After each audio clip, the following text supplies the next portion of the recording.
want you to know that I am both happy and sad, and I'm still trying to figure out who that could be. I try to think of my family.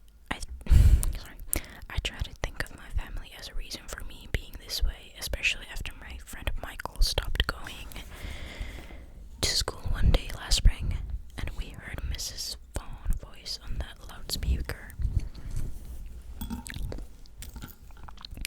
Boys and girls, I regret to inform you that one of our students has passed on. We will hold a memorial service for Michael Dobson during assembly this Friday. I don't know how news travel around school, and that's why it is very often right. Maybe it was in the lunchroom. It's hard to remember, but Dave with the awkward glasses told us that Michael killed himself. His mom played bridge with one of Michael's neighbors, and Dave heard the gunshot. Sorry,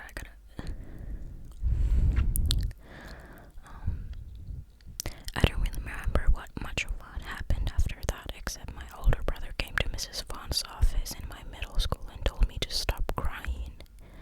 Then he put his arm on my shoulder and told me to get it out of my system before Dad came home. We then went to eat my French fries at McDonald's, and he taught me how to play pinball. He even made a joke that because of me he was going to skip an afternoon of school and asked me if I wanted to help him work on his camera.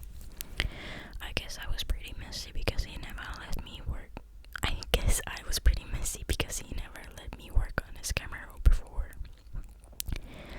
At the guidance counselor sessions, they asked a few of us who actually liked Michael to say a few words. I think they were afraid that some of us would try to kill ourselves or something, because they looked very tense, and none of them kept touching, and one of them kept touching his beard. Bridget, who is crazy, said that sometimes she thought about suicide when commercials come on during TV. She was sincere in this puzzled the guidance counselors. Carl, who is nice to everyone, said that he felt very sad, but could never kill himself because it is a sin. This one guidance counselor went down the whole group and finally came to me. What do you think, Charlie? What was so strange about this was the fact that I had never met this man because he was a specialist, and he knew my name, even though I wasn't wearing a name tag like they do in open house. Well, I think that Michael was a nice guy, and I don't understand why he did it. As much as I feel sad, I think that not knowing is what really bothers me. I just reread that, and it doesn't sound like how I talk, especially in that office, because I was crying still. I never did stop crying. The counselor said that he suspected that Michael had problems at home, and didn't feel like he had anyone to talk to. Sorry, my necklaces are banging against the microphone.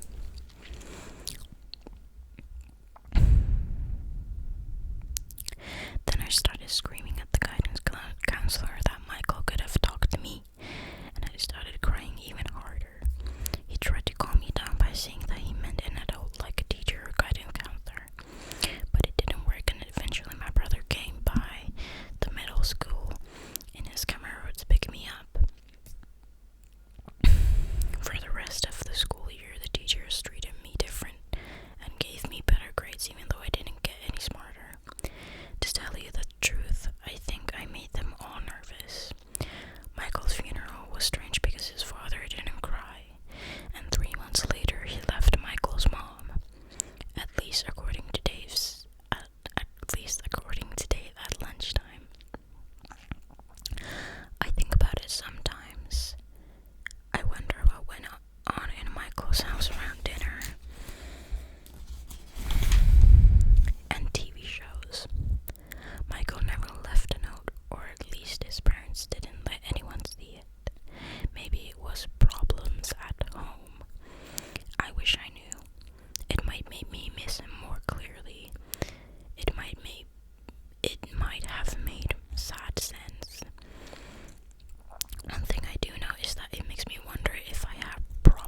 his right to play football. I don't think that there is a favorite kid in our family. There are 3 of us, and I am the youngest. My brother is the oldest. He's a very good football player, and he likes his car. My sister is a very pretty and mean to boys, and she is in the middle. I get straight A's now, like my sister, and this is why they leave me alone. My mom cries a lot during TV programs. My dad works a lot and is an honest man. My aunt Helen used to say that my dad was going to be too proud to have a midlife crisis. It took me until around now to understand what she meant by that, because he just turned 40 and nothing has changed. My aunt Helen was my favorite person in the whole world. She was my mom's sister. She got straight A's when she was a teenager, and she used to give me books to read. My father said that the books were a little too old for me, but I liked them, so he just shrugged and let me read. My aunt Helen lived with the family for the last few years of her life because something very bad happened to her. Nobody would tell me what happened, even though I always wanted to know. When I was around 7, I stopped asking about it because I kept asking like kids always do, and my aunt Helen started crying very hard. That's when my dad slapped me, saying, "You're hurting your aunt Helen's feelings." I didn't want to do that, so I stopped. Aunt Helen told my father not to hit me in front of her ever again, and my father said this was his house and he would do what he wanted, and my mom was quiet, and so were my brother and sister. I don't remember much more than that because I started crying really hard, and after a while my dad had my mom take me to my room. It wasn't until much later that my mom had a few glasses of wine and told me what had happened to her sister. Some people really do have it a lot worse than I do. They really do. I should probably go to sleep now. It's very late. I don't know why I wrote a lot of this down for you to read. The reason I wrote this letter is because I start high school tomorrow and I am really afraid of going. Love always, Charlie.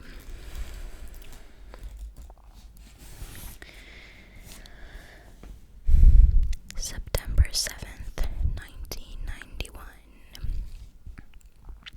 Dear friend, I do not like high school. The cafeteria is called the Nutrition Center, which is strange. There is this one girl in my advanced English class named Susan. In middle school, Susan was very fun to be around. She liked movies, and her brother Frank made her tapes of this great music that she shared with us. But over the summer, she had her braces taken off, and she got a little taller and prettier and grew breasts. Now she acts a lot dumber in the hallways, especially when boys are around. And I think it's sad because Susan doesn't look as happy. To tell you the truth, she doesn't like to admit she's in the advanced English class, and she doesn't like to say hi to me in the hallways anymore. When Susan was at the guidance counselor's meeting about Michael, she said that Michael once told her that she was the prettiest girl in the whole world, braces and all. Then he asked her to go with him, which was a big deal at any school. They call it going out in high school. And they kissed and talked about movies, and she missed him terribly because he was her best friend. It's funny too, because boys and girls normally weren't best friends around my school, but Michael and Susan were. Kind of like my aunt Helen and me. I'm sorry, my aunt Helen and I. That's one thing I learned this week. That and more consistent punctuation. I keep quiet most of the time, and only one kid named Sean really seemed to notice me. He waited for me after gym class and said really immature things like how he was going to give me a swirly, which is when someone sticks your head in the toilet and flushes to make your hair swirl around. He seemed pretty unhappy as well, and I told him so. Then he got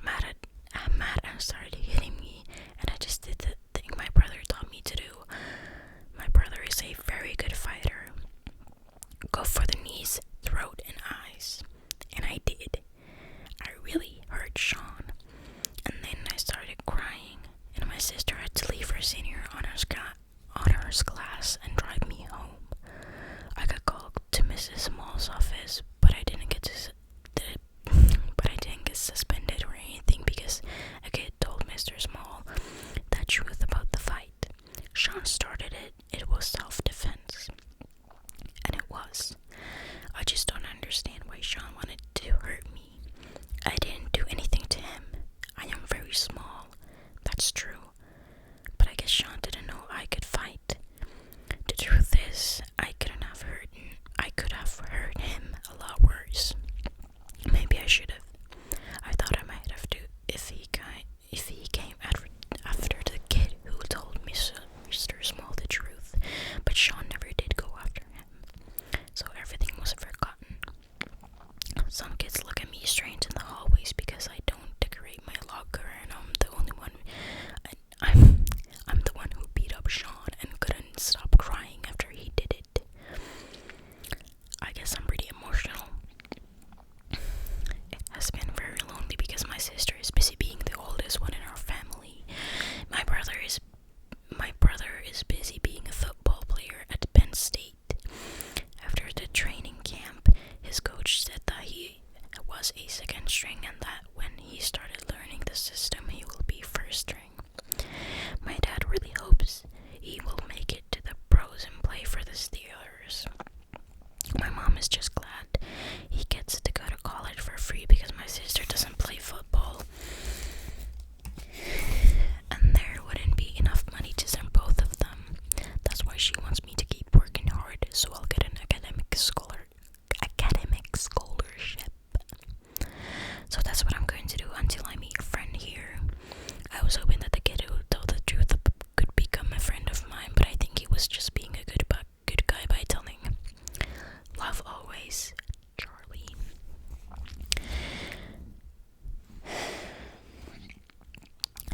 September 11th, 1991.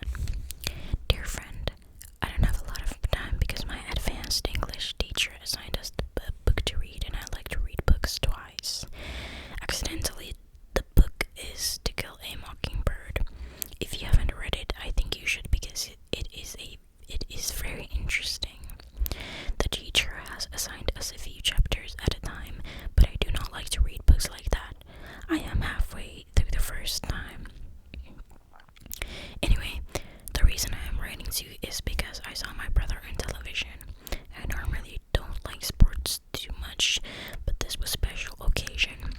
My mother started crying and my father put his arm around her shoulder and my sister smiled, which is funny because my brother and sister always fight when he's around. But my older brother was on television and so far it has been the highlight of my 2 weeks in high school. I miss him terribly, which is strange because we never really talked much when he was here. We still don't talk, to be honest. I would tell you his position, but like I said, I would like to be anonymous to you. I hope you understand. Love always, Charlie.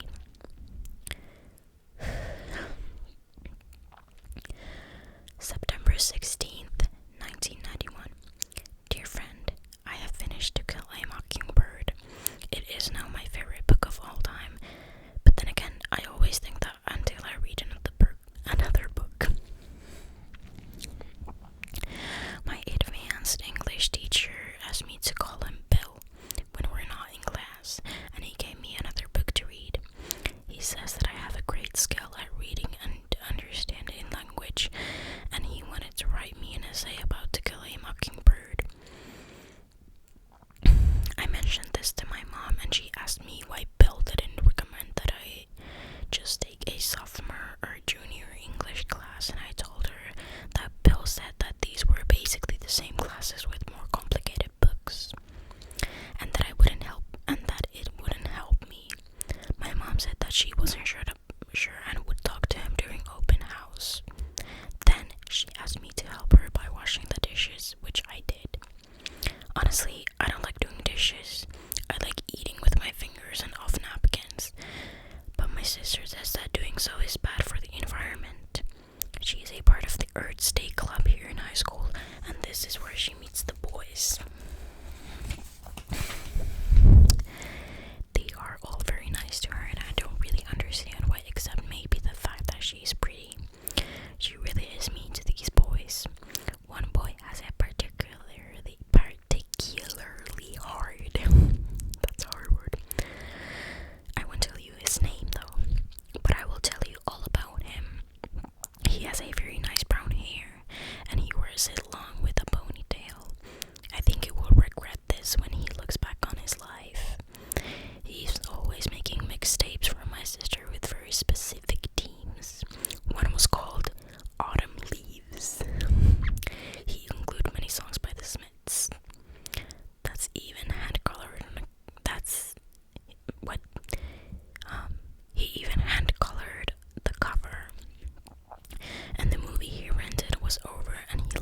sister gave me the tape. "Do you want this, Charlie?" I took the tape, but I felt weird about it because he had made it for her. But I listened to it, and I loved it very much. There is this one song called Asleep, that I would like you to listen to. I told my sister about it, and a week later she thanked me because when this boy asked her about her tape, she said exactly what I said about the song Asleep, and this boy was very moved by how much it meant to her. I hope this means I will be good at dating when the time comes. I should stick to the subject though. That is what my teacher Bill told me to do because I read kind of the way I talk. I think that is why he wanted to write me an essay about To Kill a Mockingbird.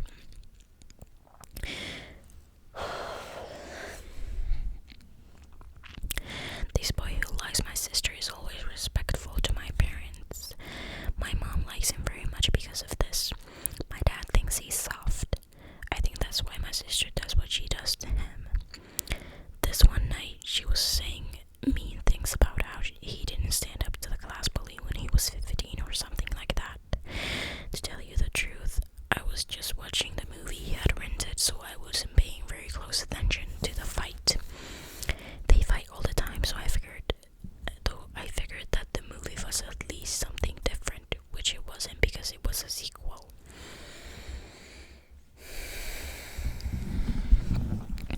Anyway, after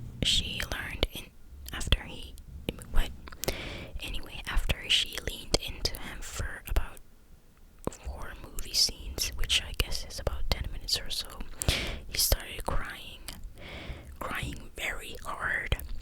And then I turned around and my sister pointed at me. "You see, even Charlie stood up to his bully. You see." And this guy got... Hold on, what the fuck? I need to just... What's going on? Sorry, the game turned up by itself. You see, even Charlie stood up to his bully. You see. And then this guy got really red-faced, and he looked at me, then he looked at her, and he wound up and hit her hard across the face. I mean hard. I just froze because I couldn't believe that he did it. It was not like him at all to hit anybody. He was the boy that made mixtapes with them themes and hand-colored covers until he hit my sister and stopped crying. The weird part is that my sister didn't do anything. She just looked at him very quietly. It was so weird. My sister goes crazy if you eat the wrong kind of tuna, but there was this guy hitting her and she didn't say anything. She just got soft and nice, and she asked me to leave, which I did. After the boy had left, she said that they were going out and not to tell mom or dad what happened. I guess he stood up to his bully, and I guess that makes sense. That weekend, my sister spent a lot of time with this boy, and they laughed a lot more than they usually did. On Friday night, I was reading my new book, but my brains got tired, so I decided to watch some television instead. And I opened the door to the basement, and my sister and this boy were naked. He was on top of her, and her legs were wrapped over either side of the couch, and she screamed at me in a whisper, "Get out, you pervert!" So I left. The next day, we all watched my brother play football, and my sister invited this boy over. I am not sure when he left the previous night. They held hands and acted like everything was happy, and this boy said something about how the football team hasn't been the same since my brother graduated, and my dad thanked him. And when the boy left, my dad said that this boy was becoming a fine young man and could carry himself. And my mom was quiet, and my sister looked at me and made sure I wouldn't say anything, and that was that. Yes, he is. That's all my sister could say. And I couldn't see this boy at home doing his homework and think about I could see this boy at home doing his homework and thinking about my sister naked. And I could see them holding hands at football games that they do not watch.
kid. He was a new kid in the school district at the time because his dad married a new woman in this area.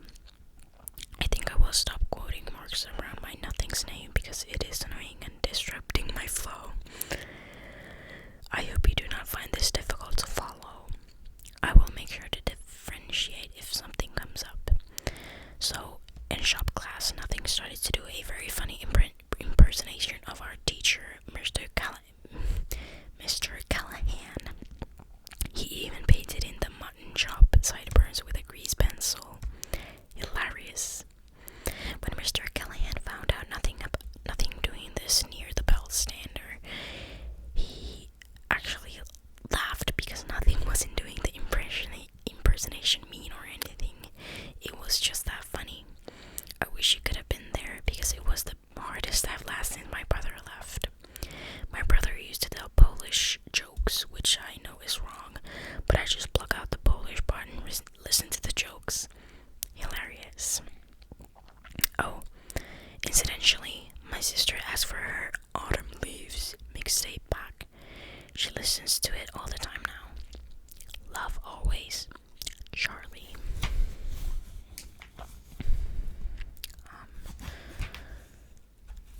Oh my god. Okay, I'm gonna read one more letter, or yeah, because this one is long. September 29th, 1991. Dear friend, there's a lot to tell you about the last 2 weeks. A lot of it is good, but a lot of it is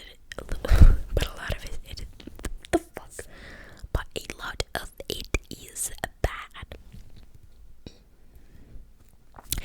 Again, I don't know why this always happens. First of all, Bill gave me a C on my To Kill a Mockingbird essay because he said that I run my sentences together. I am trying now to practice not to do that. He also said that I should use the vocabulary words. God. He also said that I should use the vocabulary words that I learn in class, like corpulent and jaundice. I would use them here, but I really don't think they are appropriate in this format. To tell you the truth, I don't know where they are appropriate to use. I am not saying that you shouldn't know them. You should absolutely, but I just have never heard anyone use the words corpulent and jaundice ever in my life. That includes teachers. So what's the point of using words nobody else knows or can say comfortably? I just don't understand that. I feel the same way about some movie stars who are terrible to watch. Some of these people must have $1 million at least, and yet they keep doing these movies. They blow up bad guys. They yell at their detectives. They do interviews for magazines. Every time I see this one particular movie star in a magazine, I can't help but feel terribly sorry for her because nobody respects her at all. And yet they keep interviewing her, and the interviews all say the same thing. They start with what food they are eating in some restaurant. As blank gingerly munched her Chinese chicken salad, she spoke of love. And all the covers say the same thing. Blank gets to the bottom of stardom, love, and his/her hit new movie /television show/album. I think it's nice for stars to do interviews to make us think that they are just like us, but to tell you the truth, I get the feeling that it is all a big lie. The problem is I don't know that who's lying. I don't know why these magazines sell as much as they do, and I don't know why the ladies in the dentist office like them as much as they do. A Saturday ago, I was in the dentist's office and I heard this conversation. Did you see the movie? As she points to the cover. I did. I saw it with Harold. What do you think? She's just lovely. Yeah, she is. Oh, I have the new recipe. Low fat. Uh-huh. Do you have some time tomorrow?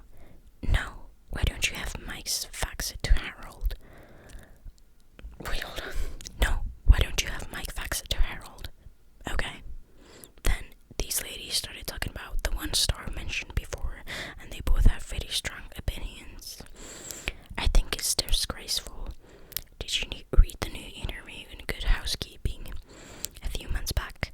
Uh-huh. Disgraceful. Did you read the one in Cosmopolitan? No. God, it was practically the same interview.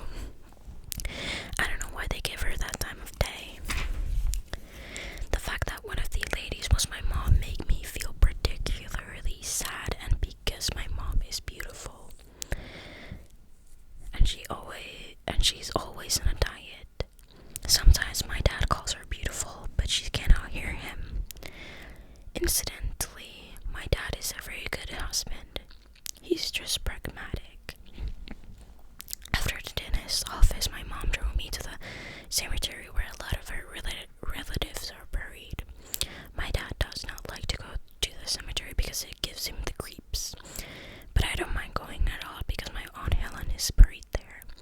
My mom was always the pretty one, as they say, and my Aunt Helen was always the other one.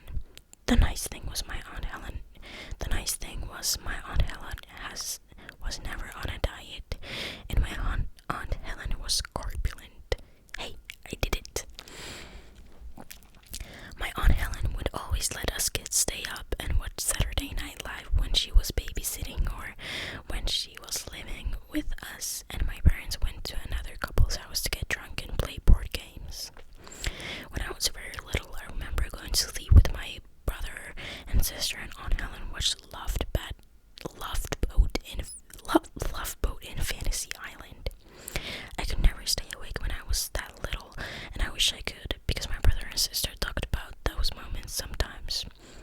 Maybe it's sad that these are now memories, and maybe it's not sad. And maybe it's just the fact that we loved Aunt Helen, especially me, and this was the time we could spend with her. I won't start listening television episode memories, except one because I guess we're on the subject, and it seems like something everyone can relate to in a small way. And since I don't know you, I figured that maybe I can write about something that you can relate to. The family was sitting around watching the final episode of MASH. M-A-S-H, MASH. And I'll never forget it, even though I was very young. My mom was crying, my sister was crying, my brother was using every ounce of strength he had not to cry, and my dad left during one of the final moments to make a sandwich. Now, I don't recommend much about the program itself because I was too young. What did I say recommend? I don't remember much about the program because I was very young.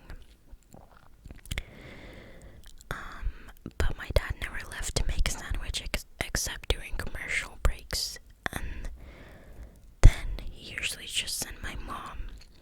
I walked to the kitchen and I saw my dad making a sandwich and crying. He was crying harder than even my mom, and I couldn't believe it. When he finished making his sandwich, he put away the things in the refrigerator and stopped crying and wiped his eyes and saw me. Then he walked up, patted my shoulder, and said, This is our little secret. Okay, champ." "Okay," I said. And Dad picked me up with the arm that wasn't holding the sandwich and carried me to the room and had the television and put me on his lap for the rest of the television episode. At the end of the episode, he picked me up, turned off the TV, and turned around. And my dad declared, "That was a great series." And my mom said, "The best." And my sister asked, "How long was it on the air?" And my brother replied, 9 years, stupid. And my sister responded,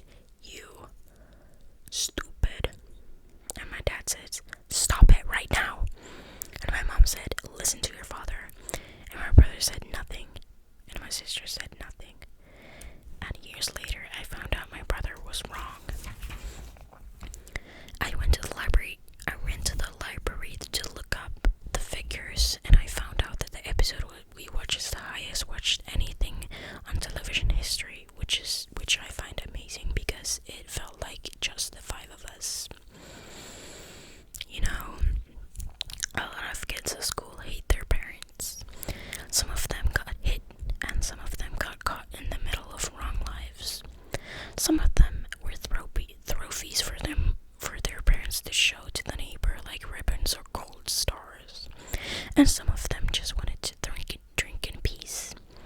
For me personally, as much as I don't understand my mom and dad, and as much as I feel sorry for both of them sometimes, I can't help but love them very much. My mom drives to visit the cemetery of people she loves. My dad cried during MASH and trusted me to keep his secret, and let me sit on his lap and called me champ. Incidentally, I only have one cavity, and as much as my dentist asked me to, I just can't bring myself to floss. Love always, Charlie. Okay, that's everything I'm gonna read today. If you guys want me to make a part 2 or continue reading the book for you, I can, of course. But yeah, I hope you enjoyed or something. I don't know if you could understand anything from my stuttering, but yeah. I'm gonna go now. It's